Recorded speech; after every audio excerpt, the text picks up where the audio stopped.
বিসমিল্লাহির রহমানির রহিম। আসসালামু আলাইকুম। সবুজের ছোঁয়া থেকে সবাইকে স্বাগত জানাচ্ছি। আপনারা কেমন আছেন? আশা করি ভালো আছেন। আমিও আল্লাহর রহমতে ভালো আছি।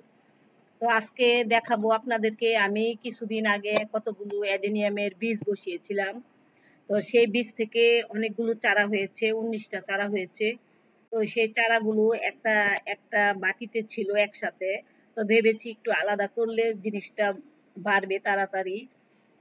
সেই জন্য আমি এইগুলোকে ছোট ছোট গ্লাসে, এই যে ওয়ান টাইমের গ্লাসগুলো আছে সেইগুলোতে আমি একটা একটা করে অ্যাডেনিয়ামের বীজ চারাগুলো বসাচ্ছি। তো সবই তো আপনাদের সাথে শেয়ার করি। সকালে এসেই মাছগুলোকে খাবার দিলাম, খাবার দিয়ে আজকে এই অ্যাডেনিয়ামের চারাগুলো ছোট ছোট গ্লাসে বসাচ্ছি। তো কি মাটিতে বসাচ্ছি, আমি যেই মাটি দিয়ে বীজটা তৈরি করেছি ঠিক সেই মাটিগুলো দিয়েই আমি বসাচ্ছি।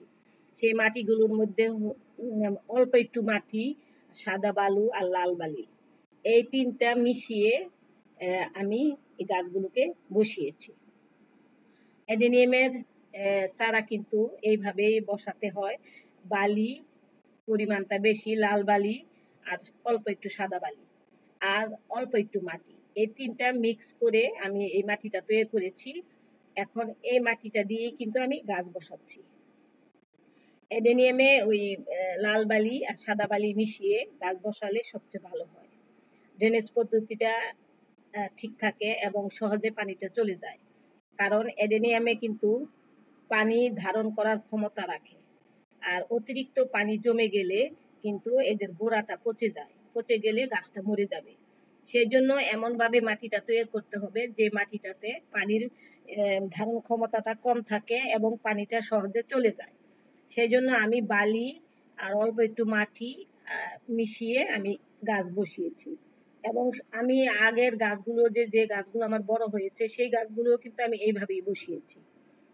তাহলে আর অ্যাডেনিয়ামের নিয়ম হলো গাছে পানি দেওয়া যাবে না, খুব কম। মনে করুন যে 10 দিন 1 সপ্তাহ পর পর 1 ফোঁটা পানি, যদি একেবারে খুব বেশি শুকনো থাকে। কারণ এগুলো মরুভূমির গাছ, এগুলো পানি ছাড়াই বেঁচে থাকতে পারে অনেক দিন। কারণ এর শরীরের ভিতরে পানিটা ধরে রাখতে পারে, ধারণ ক্ষমতাটা আছে, অনেক দিন যাবৎ এরা পানিটা ধরে রাখে। সেই জন্য এদেরকে পানি খুবই কম দিতে হয়। আর এখন আমি এই গাছগুলোকে বসিয়ে তারপরে ছায়াযুক্ত স্থানে রাখবো 2-1 দিন, তারপরে টানা রোদে দিয়ে দিব। এগুলো রোদ কিন্তু খুব পছন্দ করে, এগুলো রোদেরই গাছ। সুতরাং অ্যাডেনিয়ামের বীজ থেকে চারা তৈরি করে এবং সেই চারাকে কিভাবে পরিচর্যা করবেন, একেবারেই পানি দিবেন না। আর এখন তো বর্ষাকাল, পানি দেওয়ার প্রশ্নই আসে না, কারণ আমি এখন কোনো গাছেই পানি দিচ্ছি না। আর অ্যাডেনিয়ামগুলোতে তো এমনিতেও আমি খুব কম পানি দেই, সবসময় প্রতিদিন পানি দেই না। 4 দিন 5 দিন পর পর অল্প একটু পানি দেই, কারণ এদের পানির পরিমাণটা খুবই কম লাগে, পানির চাহিদাটা খুবই কম। তবে এগুলো দীর্ঘজীবী গাছ, বহুদিন বেঁচে থাকে যদি যত্ন ঠিক মতো করা হয়। তো সেই জন্য অ্যাডেনিয়াম কিন্তু আবার খুব সেন্সিটিভও, কিন্তু এগুলোকে তেমন খাবারও দেওয়া প্রয়োজন হয় না, কিন্তু পানি থেকে এদেরকে অনেক দূরে রাখতে হবে। পানি বেশি পড়ে গেলেই গোড়া পচে যাবে, গাছ মরে যাবে। সুতরাং পানিটা খুবই সতর্কতার সহিত দিতে হবে।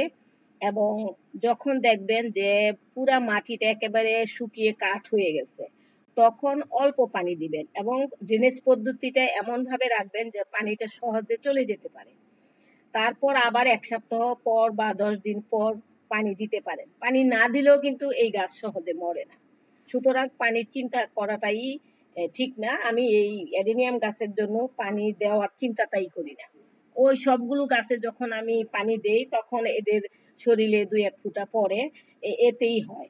আর দ্বিতীয়ত এখন বর্ষাকাল, এখন তো আমি পানি দিচ্ছি না। তো অ্যাডেনিয়াম গাছগুলো কিন্তু খুব কম পরিচর্যায় অনেক সুন্দর ফুল দেয়। আর আমার কিন্তু বড় বড় 2টা গাছ আছে, আরো অনেক গাছ ছিল, আমি অনেকের গিফট করে দিয়েছি। কারণ এই গাছটার প্রতি সবারই একটা আলাদাভাবে একটা নজর, যে এই গাছের ফুলগুলি এত সুন্দর, দেখতেও ভালো লাগে। আর সুতরাং পরিচর্যা ছাড়া পানি কম দেওয়া ইত্যাদির চিন্তা করে অনেকেই এই গাছটা রাখতে চায়। কারণ পরিচর্যা কম, যত্ন কম, গাছটা সুন্দর বেড়ে ওঠে, ফুল দেয় এবং এটা কিন্তু শীতকালে ডরমেনশনে চলে যায়। মানে শীতকালে এগুলোর পাতা-টাতা সব পড়ে একেবারেই জরাজীর্ণ হয়ে যায়। তো সেই জন্য এইগুলো বর্ষাকালের ফুল এবং শীত শেষ হতে না হতেই এই গাছে আবার নতুন করে পাতা মেলতে থাকে। আবার অবশেষে আস্তে আস্তে ফুলের কলি এবং ভরে যায়।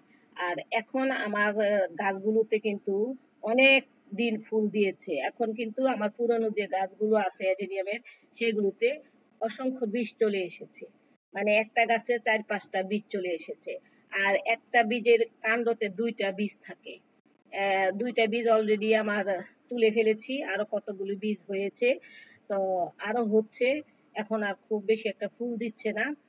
তো যার কারণে এখন খুব বেশি একটা ফুল পাচ্ছি না। তো ফুল কিছুদিন আগে অনেক অসংখ্য ফুল ছিল।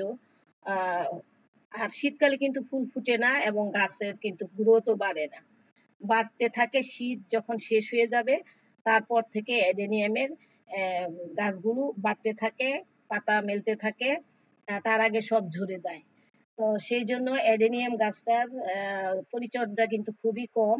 একটু খেয়াল করে যত্ন করলে অনেক ফুল এবং অনেক সুন্দর সুন্দর ফুল পাওয়া যায়।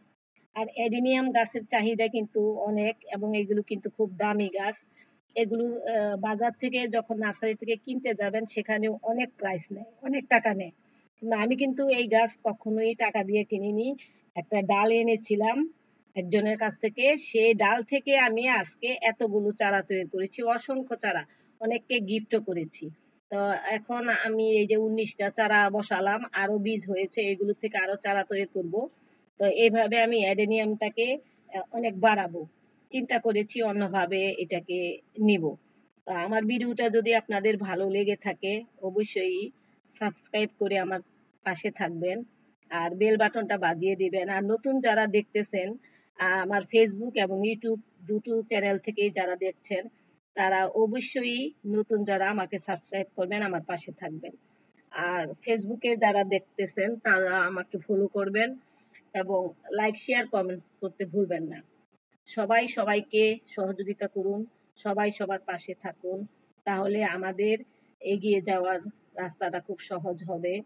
আর আপনারাও আমার পাশে থাকবেন, আমিও আপনাদের পাশে আছি। এই যে দেখুন আমি কতগুলো অ্যাডেনিয়ামের চারা তৈরি করলাম, সেগুলি সবই তো আপনাদের সাথে শেয়ার করি। আর বাকিগুলিও বসাবো, টব খুঁজে পাচ্ছি না, তা খুঁজে নেব, খুঁজে বাকিগুলোকে বসাবো। আজকে এই পর্যন্তই। ভালো থাকবেন, সুস্থ থাকবেন, সবুজের ছোঁয়ার পাশে থাকবেন। আল্লাহ হাফেজ।